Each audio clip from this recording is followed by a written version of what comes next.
Play ball. Hot off the press, handicappers from Wagertalk, SportsMemo, and the Gold Sheet have collaborated on the 2023 Wagertalk Media MLB Betting Guide. From World Series odds to regular season win totals and everything in between, this year's betting guide features previews on all 30 teams, all 6 divisions, and season-long awards like the Cy Young, MVP, and Rookie of the Year. Each preview contains key roster acquisitions and departures to help you get up to speed before opening day. Visit wt.buzz/MLB23 to download your free guide, and we'll see you in the batter's box.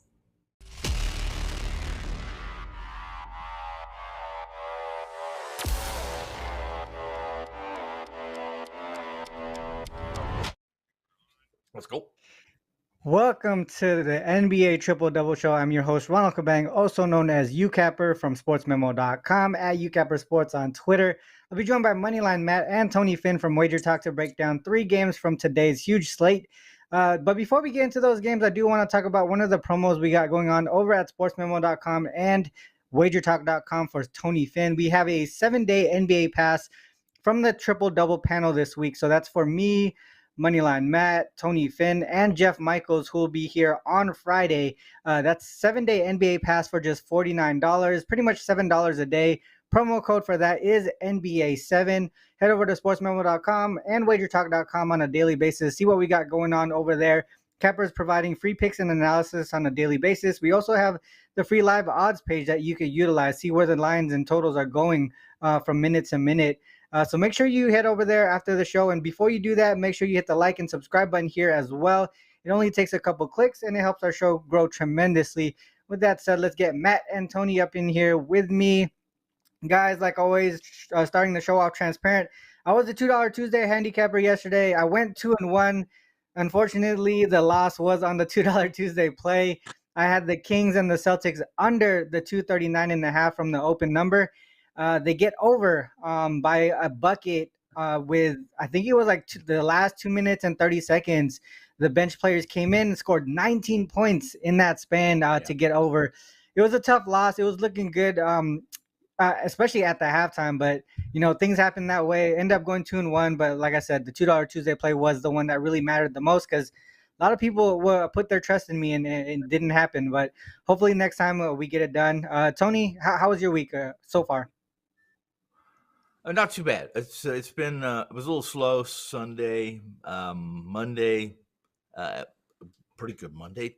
Yesterday, or I shouldn't say pretty good Monday, pretty bad Monday, and pretty good Tuesday. I had a 6-0 basketball sweep yesterday, 5-0 in the NBA, 1-0 nice in college postseason. Got kind of a bounce back from a couple unfortunate occurrences on the hardwood on Monday, much like yours. That one there, I had I thought I had an over deadlocked, and then you get 12 points out of one team in the fourth quarter. Only one thing, guys. Only one thing has to go wrong to not get over 240.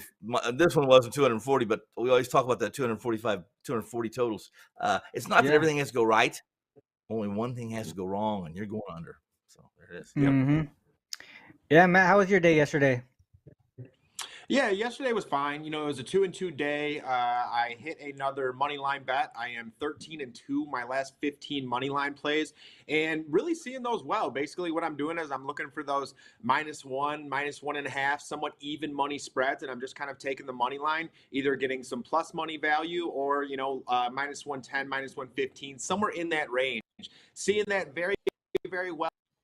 Late that I'm really liking. On top of that, we got the Dallas game. That's about an even money spread, and we got that Lakers very similar. And Monday I went 2-0. We hit that best bet with Draymond Green. That was an official play for me, a plus money play. And then I teamed that up with Klay Thompson, because when Draymond's getting those assists, a lot of the times Klay Thompson is the one going with it. So some really good spots today, some good money line spots, some really good player prop spots, and of course we're waiting on some news as usual, but ready to break it down with the crew as usual. Yeah, let's get into those games here. We got first up the Warriors and the Mavs here. Warriors 37-36 on the season, coming off a rare win and cover on the road over the Rockets there. This is the last of a 5-game road trip before heading home for 4 games. Mavs on the other side, 36-36 on the season. So this is a pretty important game for both teams here, especially going into the playoffs, playoff seedings and the play-ins. Coming off a loss to the Grizzlies, but they've covered in 3 straight games. This is the first of a 2-game homestand after 3 straight road games. Injury perspective, Luka, I think he got upgraded to probable right before the show here. Kyrie and Markieff Morris are both questionable.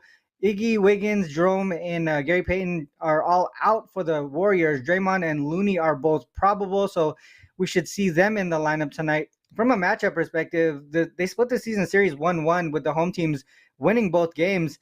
The Mavs covered both games, and both games went over the total as well.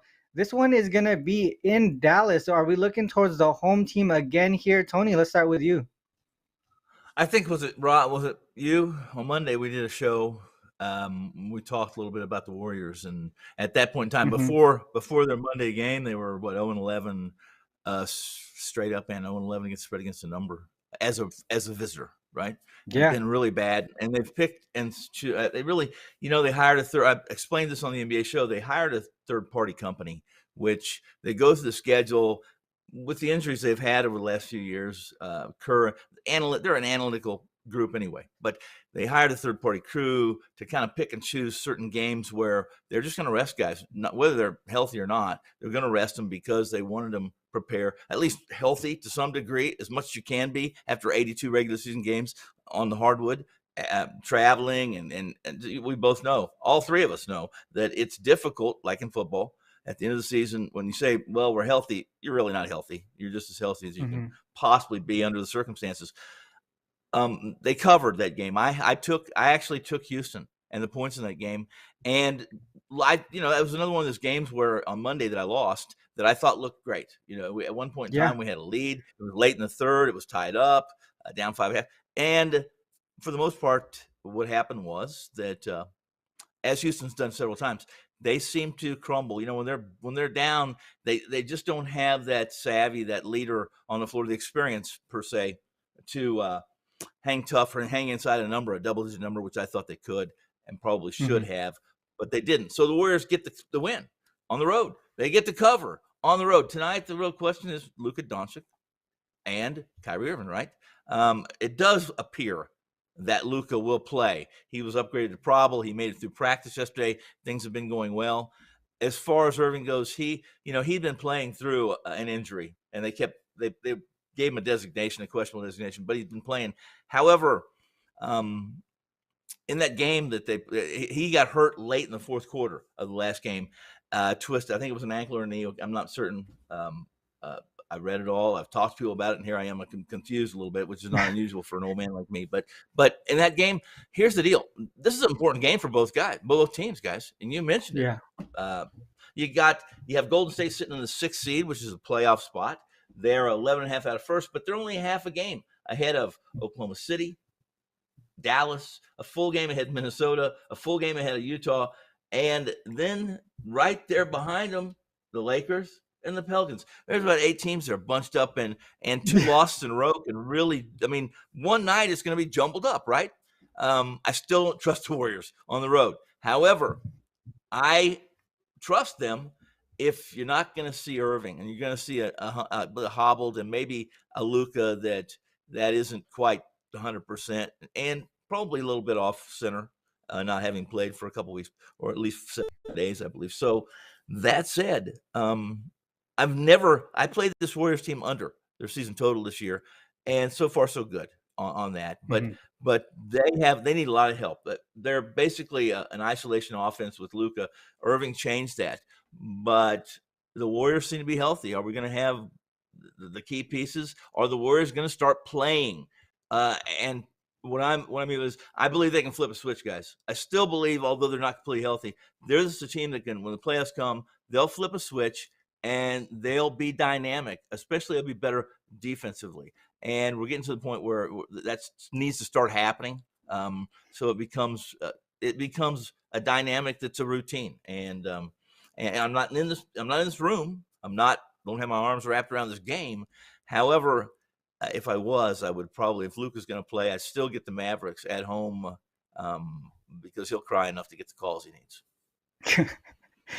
Yeah, that's an interesting point there that you made up about, the scheduling aspect. I listened to CJ McCollum talk about the same thing where right before the season, when he was still with the Blazers, right before the season, they actually got him and Damian Lillard together, looked at the schedule, and said, these are the games that you guys are going to sit, or you got to pick the games that you're going to sit. So I guess this has been happening for years, that they look ahead prior to the season and already know which games they're going to be sitting out for the most part. So that was pretty cool that you brought that up there. Not every day you hear that from a gambling or like a betting sports betting show. But you mentioned, the Warriors also. I mean, I think from their aspect, they could also flip at any time too. They got the experience on their side there. One thing that we've kind of been talking about with the Warriors is that there's at some point they're gonna have to flip it on the road. They did get that win and cover against the Rockets there. Maybe it's some type of momentum shifter for them. Here on the Mavs side, Luka hasn't played since, I think it's like the March 8th, so he could come back rusty. And if Irving is injured and hobbled playing playing hurt, that could actually hurt them more than help them. I mean, there's one thing that I looked at with the Mavs since the All-Star break, or actually since the trade deadline, when Irving moved over, when they're both when Irving was in and Luka was out, they've actually covered in 4 games, 4-0 to the on the spread there. But when they're together, they're actually 2-7 ATS. So putting them together combined, it almost seems like they're not yet. They don't have that chemistry together. So maybe the Warriors kind of take advantage of that. I'm not 100% sure I'll be playing this game from a spread aspect. But Matt, what are your thoughts on this if both Luka and Irving play? Yeah, for me, if Luka and Irving play, I like the look of the Dallas Mavericks here. To Tony's point, this Golden State Warriors team is not a team that I trust on the road whatsoever at this point in time. The Houston Rockets are kind of just a perfect matchup for them. They play very little defense. They don't close out from the three-point line. So it was the perfect get-right spot for the Golden State Warriors. But now they face the Dallas Mavericks, and if Kyrie plays, if Luka plays, I'm definitely siding with the Mavericks here. And I am anticipating Kyrie Irving's props. I really do love the look of Kyrie Irving. He's had 30 points in his last 2 games against the Golden State Warriors, and he definitely loves going against against Stephen Curry. And, kind of touched on this last time, and I know there's a lot of news what's going on with Andrew Wiggins at this point in time, but I personally think this Golden State Warriors team is dead in the water without Andrew Wiggins. They desperately need Andrew Wiggins. They need his defense. They need his offense. They need his rebounding. And, one thing that without Wiggins, they don't have that defender who can go up and match up against the opposing team's number 1 guy.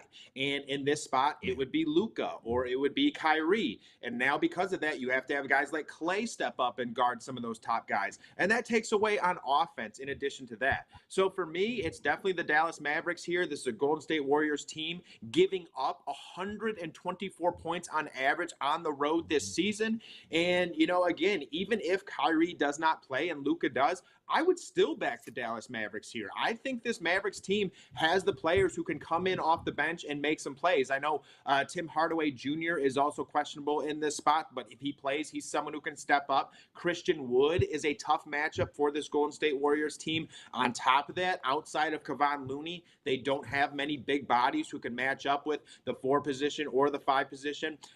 Josh Green is someone who attacks the basket, been playing well. And then Jaden Hardy, I believe from the G League Ignite, he's been making some shots out there. So I think this Dallas Mavericks team has the players who can step up in the spot, make the plays necessary. And if Kyrie Irving plays, I definitely love the Mavericks, and I'm definitely going to be on some Kyrie props tonight.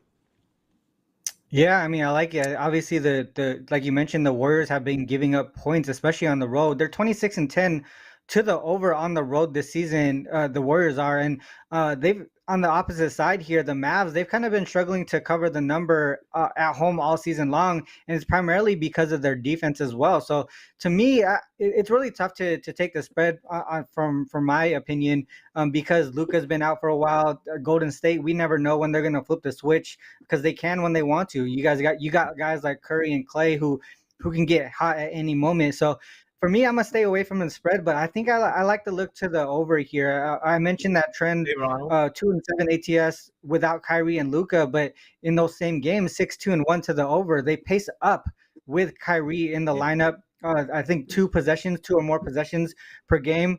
You mentioned Matt Wiggins defensively, how he affects this Warriors team. They go from 114 to 117 defensive rating without Wiggins in the lineup. So a lot of things to me pointing towards the over. Mavs also 4-0 to the over, playing the first game at home following at least three straight road games. In those 4 games, they averaged a combined score of 241, and none of those games had OT. On the opposite side, from a schedule aspect, again, the Warriors 4-1 to the over in the last game of at least a 3-game road trip or more, and they average a combined score of 240 per game as well. So, yeah, man, I think to me a lot of things are pointing towards the over. I'll probably stay away from the side here. Did you have something to add there? I was going to say, in my opinion, if you read the board right now, the live odds board, it's not showing it on the spread because it hasn't officially been announced yet. But the sharp money that's going on this total here is telling me that both Irving and Doncic are going to play at 236.5. You see, without one of those guys, I would assume this total would go. And if let's say they announce that Irving's out, this total is going to go from 236.5. It's probably going to drop down to about 233. Now, if they announce that both guys are playing, I expect Dallas to go to about a -2, 2.5. So if you like Dallas, if you believe it like I are, they're going to both play, and you like Dallas, and you think Doncic's going to be able to step right in where he left off, or at least close to that, then you're getting pretty good value right now on a Dallas at a pick. Yeah, that's a good point there. Nice. Yeah. Let's move on to this next one here. The Knicks and the Heat. Knicks 42-31 on the season, coming off an outright loss to the Wolves on Monday at home. Prior to that, they did win 3 straight. This is the first of a 2-game road trip. Also first of back-to-back games as well. They have the Magic on deck tomorrow. The Heat are 39-34 on the season. Both teams really in that playoff position in the East. They're coming off a win over the Pistons. They're well rested. They haven't played since Sunday. They also don't play again until they face the Nets on Saturday. So they could put a lot of effort into this game here to get the W and kind of put themselves in position to switch places possibly by the end of the season on the leaderboard in the East. From an injury standpoint, no one really of importance on the Knicks side, but on the Heat, they have Cody Zeller out. Lowry and Caleb Martin are both listed as questionable, but last I heard, Lowry is more likely to play than not. From a matchup perspective, the Knicks have won, I think, both matchups. They own the matchup this so far this season, winning and covering in both games as underdogs. They did win both games only by 2 points exactly on both games there. This seems like just a tight matchup overall. Matt, what are your thoughts on this game here? Yeah, in this game, really the only way that I can personally look at it is with the under. And I remember talking about this game before, and I took the under, and I think they combined for 142 points. And with these two teams, I just can't see that happening again. You know, these are two of the slower teams in all of basketball. The Knicks run the 27th pace, and the Heat run the 28th pace. And then in addition to that, you know, these are two teams who lock down the middle pretty well. You know, the Knicks have Mitchell Robinson and Julius Randle, and then the Miami Heat have Bam Adebayo. And when you are facing teams like that who lock down the middle well, what that generally means is you have to shoot good from the outside. And last time they faced off, obviously both teams shot pretty well from the outside, combining for 142 points. But other than that, when these two teams face off, these two teams do tend to go under. You know, before that, these two teams went under this total 4 times in a row. Now they're heading back to Miami.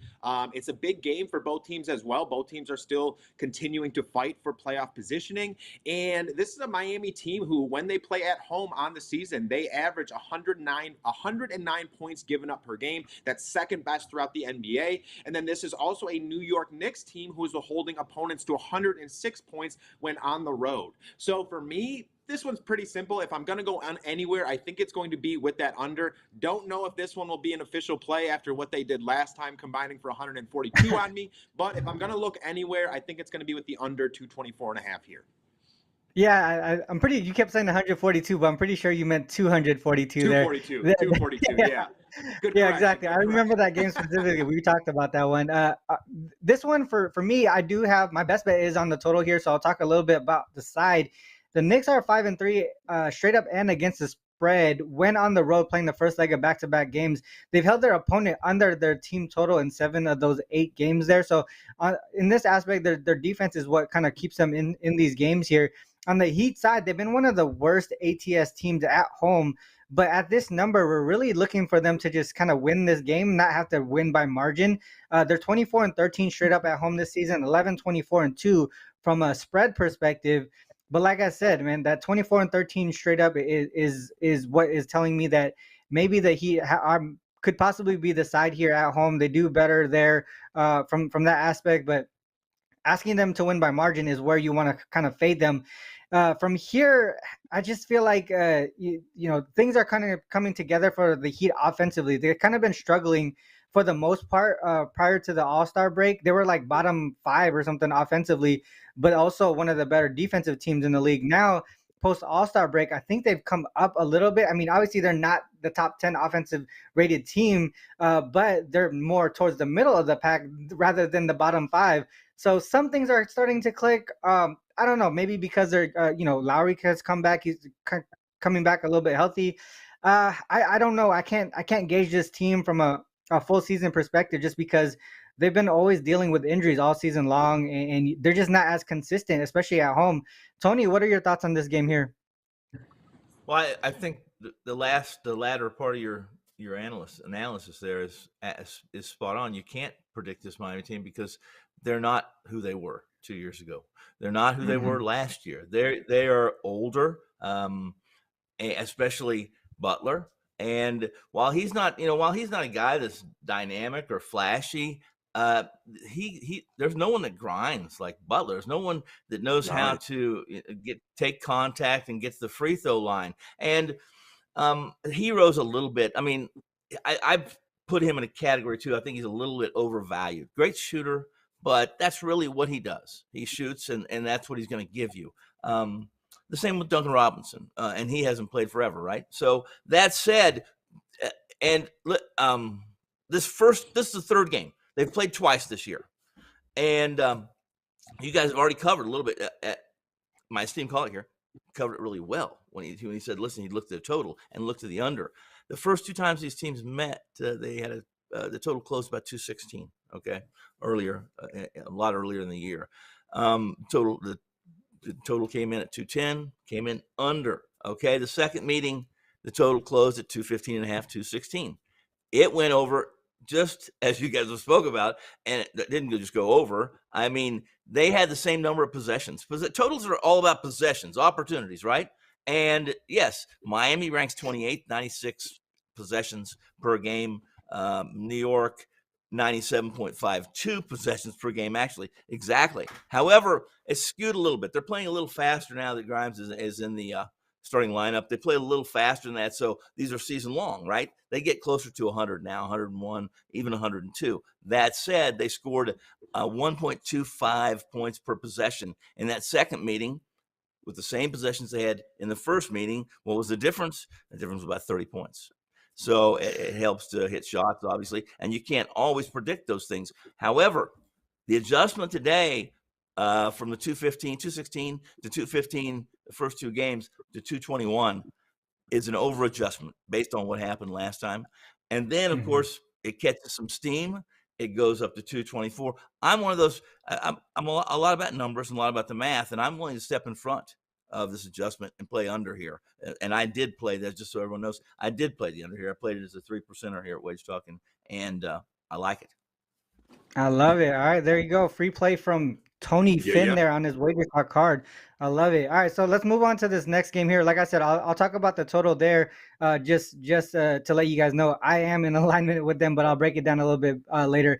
Last game here, Suns and Lakers, 38-33 for the Suns here on the season. Coming off of that loss to the Thunder, they've actually lost 4 of their last 5 games, also failed to cover in 5 straight. So really, they're not in good form at the current moment. This is the second of a 3-game road trip for them as well. Lakers on the opposite side here, really fighting for their playoff lives here, 35-37 on the season, currently sitting 11th in the West, just right outside the play-in spots. But Tony kind of covered that West Coast standings right there, where teams from, I think it was like 6 to like 12 are within 2 games of each other. This is the third game of a 5-game homestand for them, so they've been sitting pretty at home. From an injury perspective, KD and Ayton out for the Suns. LeBron Mo Bamba out for the Lakers. AD is listed as probable, so we should see him there today. Matt, let's start with you on this game. Are you looking towards the prop side, or are you looking toward the side here? Yeah, this is one where I'm definitely looking at the side currently, but I do think some particular players have some viable props in this matchup. One guy that I'd be looking to is Anthony Davis, even though he has been pretty hot and cold as of late. But you would assume going against Jock Landale, this would be kind of a prime time spot for Anthony Davis. And I'll be honest, guys, Tony just gave out a free play. This is probably going to be another free play for me. Actually, I know it's going to be a free play for me, and I'm going to be going with the Los Angeles Lakers. Like I've been telling you guys, I have been seeing money lines very well in these pick'em spots. I'm 13-2 my last 15, and I'm going to be backing the Los Angeles Lakers in this spot.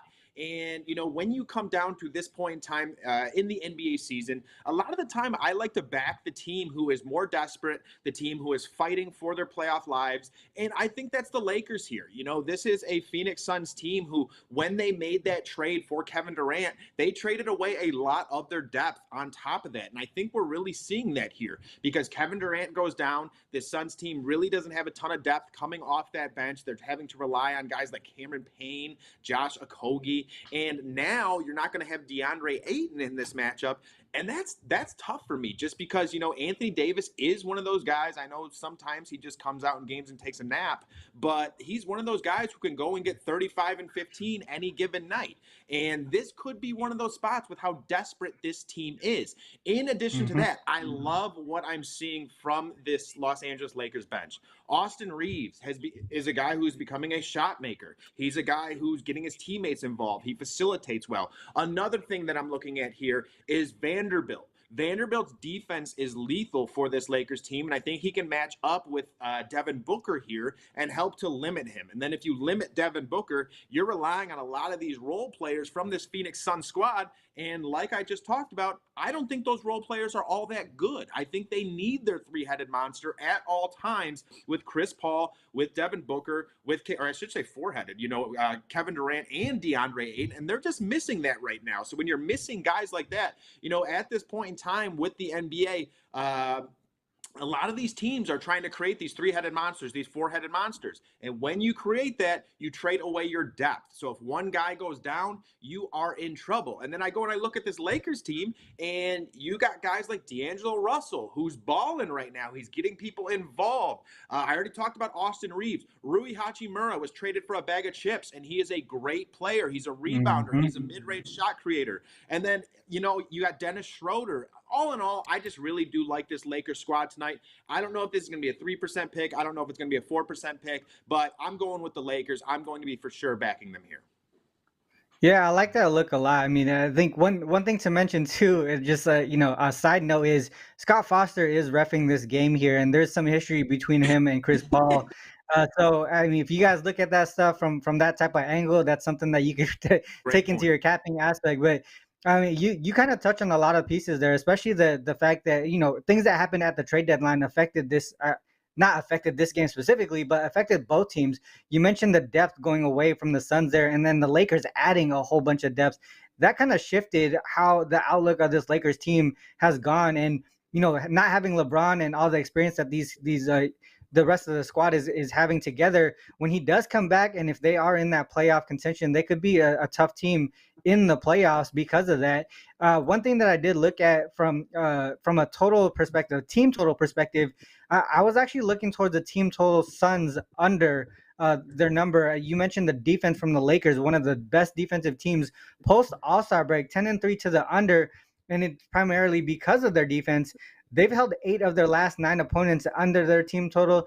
From the Suns side, they've gone under, I believe, in 5 of their last 6 team totals as well. They've kind of been struggling ever since KD was out, and it is because of the depth that went away with that KD trade. So for me, a lot of things are pointing towards the under, more likely the Suns team total under. Tony, what are your thoughts on this one here? When I looked at this game and knew that Ayton was out, the first thing I want to do is I was anxious to see, while we know it's square play, we're going to play AD over his rebounds, assists, and points. It's a square play. However, I think it's a good spot for him, with no Ayton. Now,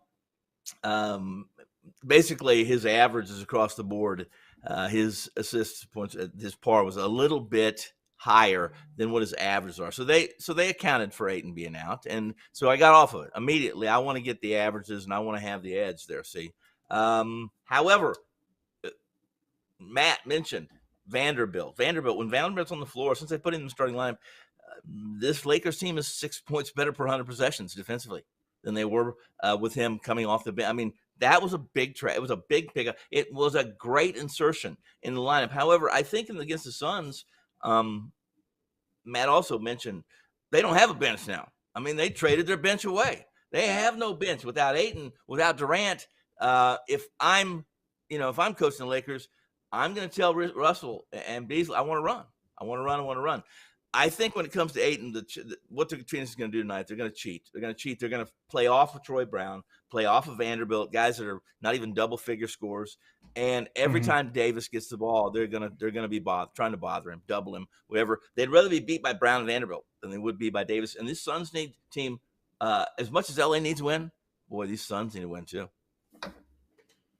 Yeah, one more thing to add on this game here. Lakers as home dogs versus teams with a winning record. Some of these games were post All-Star break with the new roster and without LeBron. So I looked at that trend there, 7-5 straight up, but they're 8-3-1 ATS and 9-3 to the under. When I mentioned the Suns team total under, those opponents in that trend there, the home dogs versus teams with a winning record, 9-1 to the under in their team total for the Lakers opponents. But both of those games that went over their team total went over because of OT and only by a couple of points. So a lot of things are pointing towards, to me, the Suns team total under. I might get there to the window with it. It might become a premium play, but my best bet will be a premium play. And it sounds like it's going to be Tony Finn. So I'm just going to go straight into that one there first. It is that Knicks and the Heat under. I think the total is going in the opposite direction here. 224.5 from the 220 open. Like Tony mentioned, I think they over adjusted because of what happened in the last game there. If you look from a trend perspective, the Knicks, I mentioned that the ATS spreads on the road playing the first leg of back-to-back games, but also they're 6-2 to the under in that spot as well. Like I mentioned, they've held their opponents under their team total in 7 of those 8 games. On the Heat side, at home versus conference opponents, 13-10 to the under. While that doesn't seem like a great record, if you look at the average combined points, it's 219.1. That's about 5.5 points below the current total. And if you go a little bit further on that and you say that they're playing a team with a winning record, 6-4 to the under. The defense on both sides of the ball become a little bit more apparent. Average combined score about 214.2. So we're seeing about 10-point gap between the total, tonight's total, and also the average combined score in that trend there. From a league-wide perspective, which I like to look at a little bit more than the teams, this season, road dogs playing the first leg of back-to-back games versus an opponent that has 2 or more days of rest going into their next one. So basically, one team is in a fatigue spot. The other team, they have a lot of energy going into this game and after it, right? Because they don't have to worry about load management or managing the minutes of their key players. So they could put a lot of energy into that defense, not only on the offensive side of the ball. Those games this season, 25-7-1 to the under. Pace of play slows down as the teams playing the next day need to reserve that energy. Like I mentioned, then the opposing teams, they don't have to worry about the next day or even the day after. They got 2 or more days of rest, so they pick up the energy on the defensive side of the ball. And those combined under the 220 mark as well. So a lot of things to me pointed towards the under. That's going to be a premium play, and that's the free play for today. Other than that, I'm probably going to add about 2 or 3 more plays to my card. I think 4 total was what I was targeting, or that I had my eye on. Haven't posted those yet, but they will be up probably around the noontime when I normally put my games up. I like to wait for the injury status of some of the key players there. Tony, let's go with you here. What's your best bet for today's show? Also, talk to the people what you got about what you got going on over at Wagertalk.com. I have 4 positions in the NBA. I have 3 game positions, 1 prop, top player prop, and I have a standalone college postseason game from the NIT, UAB Vanderbilt. I have a side on that I really like. So that said, I've given out one of my plays. One of the 4 is the under in that Knicks and Heat, and the best bet that I have for the show, which is the Denver Nuggets and Washington Wizards over. I'll explain to you why I like the over here. It's a number I hit last night with Washington last night, and it went the wrong way last night. They brought this thing down because Kuzma was out, and I expect Kuzma to be out tonight too. The issue that I have with going the wrong way in Kuzma, sure, Kuzma's average is 20 points per game. However, he's worth about 3 to 4 points defensively because of his rebounding, the ability to his savvy. He knows where to be, where the ball's in the air, et cetera, that good rebounders know. And that's a problem against Denver. Basically, you got two stretch fives. You got Porzingis, and of course, you got Joker. And so neither one of these teams are very good at the rim. Both give up over 50 per game. You're going to see, I think you're going to see a lot of guys dribble drives, and they're going to kick out to the three-point shooters. But for the most part, what you're going to see tonight is no defense. I'm not convinced that Washington's going to play Kuzma, even if Caruso. I say Kuzma. Well, that's Kuzma. I'm sorry. I'm reading my other notes here. But, yeah, I don't think they're going to play him. There's no real reason to. I think the Wizards are dead. They're dead in the water.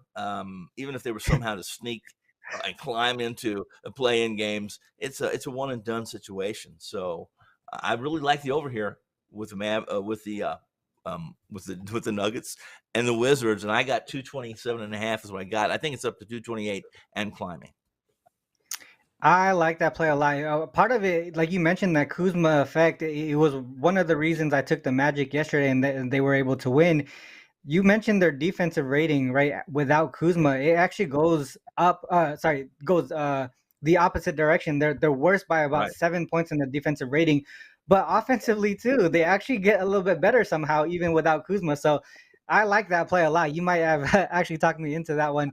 Matt, what is your best bet for today's show? Also, what do you have going on over on the premium side at SportsMemo? Yeah, guys, I already got one play loaded over at SportsMemo currently. Definitely liking at least 3 or 4 different plays tonight. I think we got some good opportunity on tonight's slate, if I'm being honest. And got back in the winners column last Monday with the Draymond Green assist prop.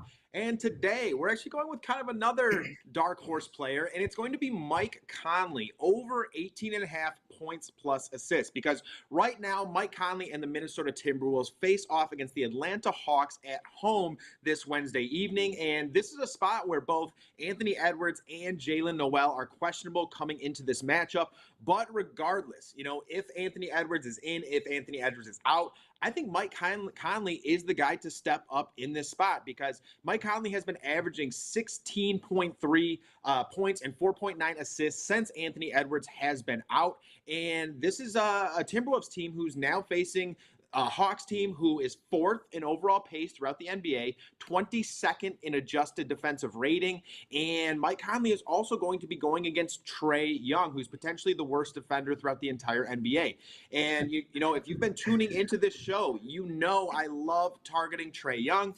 And this is just another scenario where I'm going with Mike Conley because he's going against Trae Young, and he has been the guy kind of carrying that load for the Minnesota Timberwolves while Anthony Edwards has been out. And, Jaylen Noel is also someone who comes in off the bench. He helps to get some buckets, some points going, stuff like that. And this is also an Atlanta Hawks team who is 20th throughout the NBA in assists given up per game. And they are also 27th in opponent three-point field goal percentage. So again, when Mike Conley is driving to the basket, dishing out, things of that nature, those buckets are probably more prone to go in when you're facing a team like the Atlanta Hawks. And take a look at this total. This is another game that has a 241.5 point total and a -4.5 spread to the Timberwolves to go with it. So there's going to be a lot of opportunity in this spot. This is a Hawks team giving up 119 points per game while on the road, 24th worst throughout the NBA. And once again, this is just a great scenario with Edwards in the lineup, with Edwards out of the lineup, because if Anthony Edwards is in the lineup, obviously, He probably gets a couple easy assists for Mike Conley, things of that nature. And the Atlanta Hawks are actually probably one of Mike Conley's favorite teams to face in his entire career because he's averaging 15.4 points, 7.4 assists, and he's actually hit this number in 14 of his last 16 matchups. So once again, he loves going against Trae Young. He gets his teammates involved. He likes to get out, run a little bit of pace. So for me, once again, this is kind of a random play, but I really like the look of Mike Conley tonight. I think he takes advantage of Trae Young. I think this game gets out and runs, and wouldn't be surprised if the Timberwolves take this one and win this one outright on top of it. So I'm with Mike Conley tonight. Yeah, I think a lot of people are going to flock to Taurean Prince because of how he played the other day. I think he scored like 35 points. So it's good to pivot and go to the next person up. I think that makes a lot of sense to me. With that said, guys, that is the end of the show. We've broken down 3 games, gave our best bets as well. Before we go, I do want to make sure you guys remember that we have that 7-day NBA pass for myself, Tony Finn, Moneyline Matt, and Jeff Michaels. Tony Finn's over at Wagertalk. The rest of us over at SportsMemo.com. The NBA Pass, 7-day NBA Pass, $49. The promo code for that is NBA7. Make sure you guys head over to SportsMemo.com and Wagertalk.com on a daily basis. See what we got going on over there, or the free live odds pages. Free picks and analysis on a daily basis. Also, make sure you guys, before we end this up, make sure you hit the like and subscribe button. Our next show will be on Friday. We'll have Jeff Michaels with us, 10 a.m. Pacific Standard Time on this same channel. Till then, good luck with all your action. Peace. Play ball. Hot off the press, handicappers from Wagertalk, SportsMemo, and the Gold Sheet have collaborated on the 2023 Wagertalk Media MLB Betting Guide. From World Series odds to regular season win totals and everything in between, this year's betting guide features previews on all 30 teams, all 6 divisions, and season-long awards like the Cy Young, MVP, and Rookie of the Year.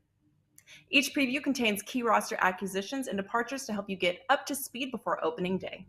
Visit wt.buzz/MLB23 to download your free guide, and we'll see you in the batter's box.